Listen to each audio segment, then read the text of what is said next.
I was a very friendly, active child, but I knew something was different. It wasn't until I was 28 years old that I was diagnosed with dissociative identity disorder, a disorder in which my brain creates alternate states of consciousness that form into different personalities, which in turn switch with me when they need to or want to. I have about 10 alters, and for years I did whatever I could to escape the confusion that it caused. Shortly before my 19th birthday, I started having constant nausea and random vomiting, which made it difficult to eat and drink. I tried to take anti-nausea medications to control it, but after a few years, they stopped working. I tried smoking marijuana, which did work, but it was illegal at the time, and I could feel the judgment when I had to sneak out back at family dinners to smoke so I could actually eat something. I was sick every day and often fought with dehydration and starvation. Finally, my body had enough. My kidneys started to show signs of failure, and I was sent to a hospital for rehydration. The first time went smoothly, but after the fourth time, I was met with eye rolls and sent away. During one visit, I heard a nurse call me a frequent flyer before I was lectured on how much I was costing taxpayers, and the alters were listening. A couple months before my 30th birthday, my mental health worker came to see me at home. I was nauseous and throwing up for days.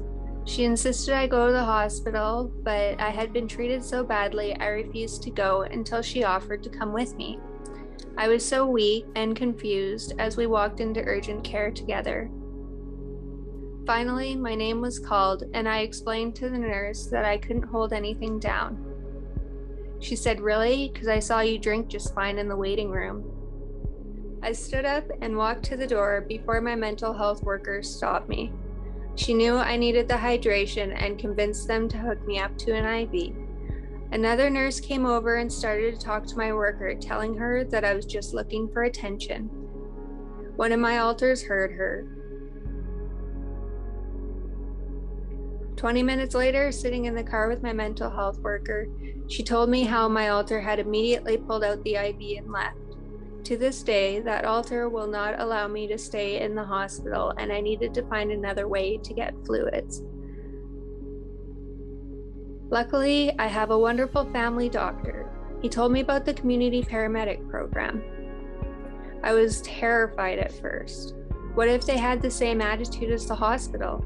What if they couldn't deal with my mental health issues? If this didn't work, what was next?